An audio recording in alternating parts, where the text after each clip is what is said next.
कैलाशपुर नामक राज्य में एक अंधेरी रात थी। दियों की मध्यम रोशनी महल की गलियों में टिमटिमा रही थी। वहां के राजा विक्रमादित्य अपने सिंहासन पर बैठे हुए थे, परंतु उनके माथे पर चिंता की एक गहरी लकीर थी, क्योंकि उनके सामने खड़ी थी एक रहस्यमयी साध्वी, जिसके मुंह पर कपड़ा बंधा हुआ था और उसकी आंखें आंखें जैसे भविष्य को भेद रही हों। उस साध्वी ने कुछ साल पहले राजकुमारी अनन्या के जन्मदिन पर एक भविष्यवाणी की थी। वह भविष्यवाणी यह थी कि राजकुमारी अनन्या पर एक श्राप है। विवाह के 7वें दिन ही राजकुमारी का पति मर जाएगा और यह श्राप इतना भयानक है कि इसे कोई भी नहीं तोड़ सकता। उस रात राजा ने उस साध्वी से पूछा, क्या इस श्राप का कोई भी उपाय नहीं है? साध्वी ने कहा, श्राप को सिर्फ टाला जा सकता है। अगर राजकुमारी का विवाह एक ऐसे आदमी के साथ हो जाए जिसके जीवन का कोई मोल नहीं है। राजा का मन डूब गया, क्योंकि वह जिस बेटी से इतना प्यार करते थे, जिसके लिए वो जीते थे, आज वो श्राप की चपेट में है। आखिर कौन ऐसा होगा जो राजकुमारी के साथ विवाह करेगा और फिर 7वें दिन मर जाएगा? राजा इसी चिंता में डूबा रहता था। धीरे धीरे समय कब गुजर गया पता भी न चला। राजकुमारी अनन्या 16 साल की हो गई। अब धीरे धीरे राजकुमारी की विवाह की बातें होने लगी। पड़ोसी राज्य के राजा का बेटा राजकुमार वीरेंद्र, जो राजकुमारी अनन्या को पसंद करता था, उससे विवाह करना चाहता था। राजा विक्रमादित्य भी अपनी राजकुमारी के लिए राजकुमार वीरेंद्र को पसंद करते थे, परंतु श्राप के कारण राजकुमार वीरेंद्र की मौत हो जाए, राजा यह भी नहीं चाहता था। राजा ने सोचा, सबसे पहले हम अपनी बेटी का विवाह किसी ऐसे आदमी से कर देते हैं जिसके आगे पीछे कोई ना हो, जो बिल्कुल अनाथ हो, ताकि उसके मरने से किसी को कोई तकलीफ ना हो। और जब वो मर जाएगा तो राजकुमारी का विवाह राजकुमार वीरेंद्र के साथ करा दिया जाएगा। अब यही सोचकर राजा ने अपने सबसे करीबी मंत्री को अपने पास बुलाया और उससे कहा कि तुम राजकुमारी के लिए एक ऐसा लड़का ढूंढो जिसका इस दुनिया में कोई ना हो। उसी के साथ हम राजकुमारी का विवाह कराएंगे और उसकी मृत्यु के पश्चात हम राजकुमार वीरेंद्र के साथ राजकुमारी का विवाह कराएंगे। राजा की बात सुनकर मंत्री चुपचाप वहां से चला गया। अगले दिन मंत्री राजा के पास आया और उसने कहा, महाराज, हमारे राज्य में मुझे एक लड़का मिल गया है जिसका नाम कालू है। वह बहुत गरीब है, एक भिखारी है, उसके आगे पीछे कोई नहीं है। उसके मरने पर किसी को कोई दुख भी नहीं होगा। जब राजा ने कालू के बारे में सुना तो उनका दिल फट सा गया, परंतु श्राप के डर ने उन्हें यह क्रूर फैसला लेने पर मजबूर कर दिया। राजा ने मंत्री से कहा, ठीक है, तुम कालू को राजमहल लेकर आओ, उसी से ही राजकुमारी का विवाह कराया जाएगा। जब कालू राजमहल में आया तो उसका चेहरा सांवला सा, कपड़े फटे हुए, परंतु उसकी आंखों में एक अलग ही तेज था। बेचारे कालू को यह नहीं पता था कि राजा ने उसकी जिंदगी को एक खेल बना दिया था। जब राजकुमारी को उसके विवाह के बारे में बताया गया तो वह टूट गई। उसने राजा से पूछा, पिताजी, आप मेरी शादी एक गरीब भिखारी से क्यों कर रहे हैं? आखिर मेरा क्या कसूर है? इस पर राजा ने कहा, बेटी, जो कुछ भी मैं कर रहा हूँ वो तुम्हारे भले के लिए है। अनन्या ने राजा से और कुछ भी न पूछा। जिस दिन विवाह का दिन आया, पूरे महल को दुल्हन की तरह सजाया गया। महल तो दुल्हन की तरह सजा था, परंतु ना जानी महल में अलग सी मायूसी क्यों झलक रही थी। कालू को जब दूल्हे के कपड़े पहनाए गए तो वह देखने में बिल्कुल अजीब सा लग रहा था। अनन्या भी लाल जोड़े में दुल्हन की तरह सजी हुई थी, परंतु उसके चेहरे पर कोई भी खुशी ना थी। जब कोई लड़की दुल्हन बनती है तो उसके चेहरे पर खुशी और चमक होती है, परंतु राजकुमारी के चेहरे पर ऐसा कुछ भी ना था। शादी की सारी रस्में हो गई। अब कालू राजकुमारी का पति बन चुका था। विवाह के बाद अब कालू महल में ही रहने लगा। वह चुपचाप आंगन में बैठा रहता। अनन्या दूर से उसे देखती, परंतु वह कुछ ना कहती। राजकुमारी बस मन ही मन यही सोचती, यह आदमी इतना शांत क्यों रहता है?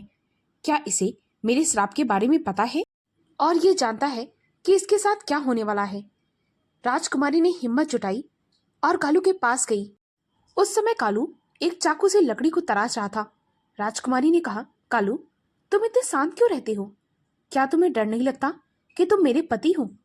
इस पर उसने मुस्कुराते हुए कहा, नहीं नहीं, मुझे डर नहीं लगता। मैंने इतनी सी उम्र में सब कुछ सह लिया है। जंगल में शेर से लेकर भूतों तक का सामना किया है मैंने। राजकुमारी ने जितनी देर कालू से बातें की, उसके चेहरे पर एक अलग सा आत्मविश्वास लग रहा था। ऐसा लग रहा था वह बिल्कुल निश्चिंत है उसे किसी भी बात की कोई चिंता नहीं है। कालू ने अनन्या से कहा, क्या आपका विवाह मेरे साथ हुआ है? इस बात से आप प्रसन्न हैं? ना जाने राजकुमारी को कालू पर शक क्यों हो रहा था। वह अपने पिता के पास गई और अपने पिता से कहने लगी, पिताजी, आपने कालू को मेरे लिए क्यों चुना है? राजा ने राजकुमारी की बातों पर ध्यान नहीं दिया और टाल मटोल कर दिया। धीरे धीरे राजकुमारी का शक और बढ़ने लगा। अब विवाह के तीसरे दिन ही कहानी में एक अजीब सा मोड़ आ गया। रात के समय जब राजकुमारी और कालू सो रहे होते हैं, अचानक से एक जोर की आवाज आती है। कालू उठता है और तेजी से जंगल की ओर भागता है। राजकुमारी कालू को जाते हुए खिड़की से देख लेती है। उसके बाद थोड़ी देर बाद जब कालू वापस आता है तो उसके कपड़ों पर खून लगा होता है। यह देख राजकुमारी डर जाती है और कहती है, कालू, तुम्हारे कपड़ों पर खून कैसे लगा हुआ है? कालू एकदम घबरा जाता है और कहता है, एक भेड़िया फंस गया था, मैं उसे बचा रहा था। उसे थोड़ी चोट लग गई थी जिसकी वजह से उसका खून मेरे कपड़ों पर लग गया है। इतना कहकर कालू चुपचाप खून धोने चला जाता है।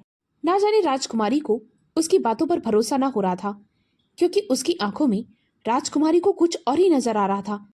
अब कालू के बारे में गुत्थी सुलझाना राजकुमारी को और बेचैन कर रहा था।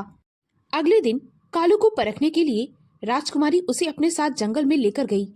जंगल में एक बहुत पुरानी गुफा थी। राजकुमारी ने कालू से कहा, यह एक बहुत पुरानी गुफा है, कहते हैं इसमें भूत रहते हैं। अगर तुम इतने ही निडर हो तो गुफा में जाकर दिखाओ।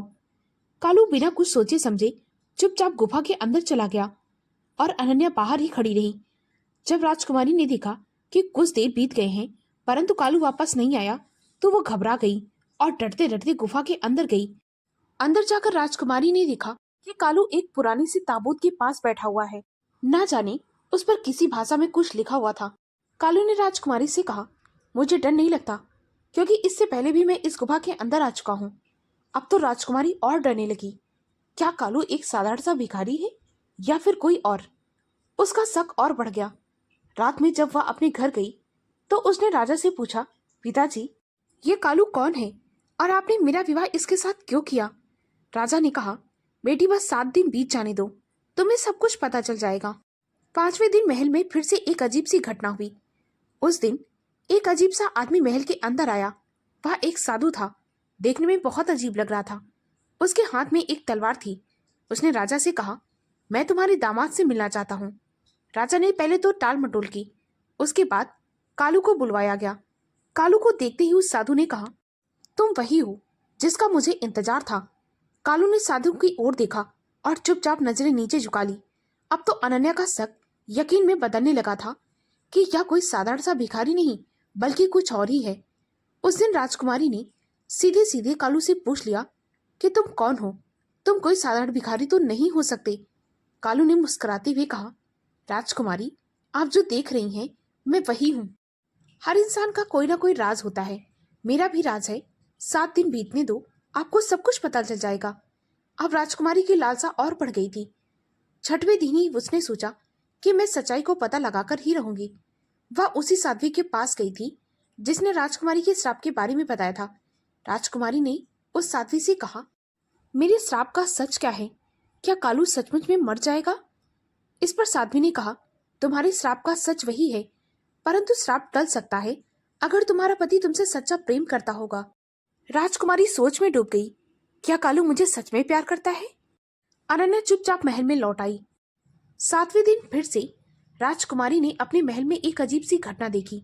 उसने देखा कि एक काला साया महल के बाहर जा रहा है। कालू भी उसके पीछे पीछे जा रहा है। अनन्या ने भी उसका पीछा किया। राजकुमारी भी जंगल में गई। उसने देखा कालू उस काले साये से बात कर रहा है। जब वह थोड़ा और पास गई तो उसने देखा कि यह तो वही है जो उस दिन महल में आया था। उसके हाथ में लंबी सी तलवार थी। उसने कालू से कहा, तुम्हारा आखिरी दिन आ गया है। वो 7वां दिन आ गया है। राजकुमारी ने जब यह सब कुछ सुना तो वह सोचने लगी, क्या कालू को सब कुछ श्राप के बारे में पता था? वह जानबूझकर मेरे साथ है। राजकुमारी चुपचाप महल में लौट आई। कालू भी उसके पीछे पीछे महल में आ गया। अब राजकुमारी सोच रही थी कि मुझे कालू से इस बारे में बात करनी है। राजा और उसका मंत्री यह सोच रहा था कि आज का दिन कालू का आखिरी दिन है, आज वह मर जाएगा। जब कालू चुपचाप आंगन में बैठा हुआ था उस समय राजकुमारी अनन्या उसके पास गई और कहने लगी, कालू, अब तुम मुझे सच सच बताओ, क्या तुम्हें मेरे श्राप के बारे में पहले से पता था? तुम जानबूझकर मेरे साथ थे? कालू ने एक गहरी सांस ली और उसने राजकुमारी से कहा, मुझे सब कुछ पता था। साध्वी ने मुझे तुम्हारे श्राप के बारे में बताया था। मैं तुम्हारे साथ यहाँ इसलिए हूँ क्योंकि मैं तुमसे प्रेम करता हूँ। अगर मेरा मरना तुम्हारी जिंदगी में खुशियां ला सकता है तो मैं खुशी खुशी मरने को तैयार हूँ। यह सुनकर राजकुमारी की आंखों में आंसू आ गए। फिर राजकुमारी ने कहा, तुम्हें मेरे श्राप के बारे में कैसे पता चला? क्योंकि तुम तो एक साधारण सी भिखारी हो। इस पर कालू ने कहा, मैं भिखारी नहीं हूँ, मैं तो एक योद्धा हूँ। मैं छिपकर जंगल में रहता था। मेरे पिता भी एक राजा थे, परंतु उनका राजपाट छीन लिया गया था। पिता के देहांत के बाद मैं जंगल में ही रहता था, और जो वो साधु था जिसके हाथ में लंबी सी तलवार थी, वह और कोई नहीं, मेरा गुरु था। तुम्हारे श्राप के बारे में सबसे पहले उसी ने मुझे बताया था। जब मैंने जंगल में तुम्हें देखा था तो मैं तुम्हें पसंद करने लगा था। मैं तुमसे प्रेम करने लगा था। इसीलिए मैंने सोचा कि मैं तुम्हारे जीवन को बचाऊंगा। राजकुमारी और कालू बात ही कर रहे थे, तभी अचानक से घड़ी की सुई ने 12 बजाया। घड़ी जब बोली तभी अचानक से जंगल से एक तेज रोशनी महल की ओर आई। अचानक से रोशनी के बीच से वही साधु मिला जिसके हाथ में बड़ी लंबी तलवार थी। कालू ने राजकुमारी से कहा, तुम यहीं रुको, मैं आता हूँ। राजकुमारी ने उसका हाथ पकड़ लिया और बोली, मैं तुम्हें अकेले नहीं जाने दूंगी, मैं भी तुम्हारे साथ चलूंगी। अगर तुम नहीं रहोगे तो मैं भी नहीं रहूंगी। राजकुमारी कालू के साथ गई।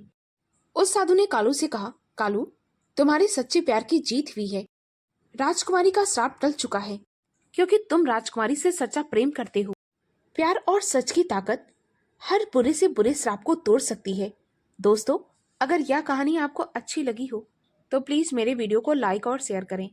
मुझे ज्यादा से ज्यादा सपोर्ट करें ताकि मैं आप लोगों के लिए और भी अच्छी अच्छी कहानियां ला सकूं। कहानी को पूरा सुनने के लिए बहुत बहुत धन्यवाद।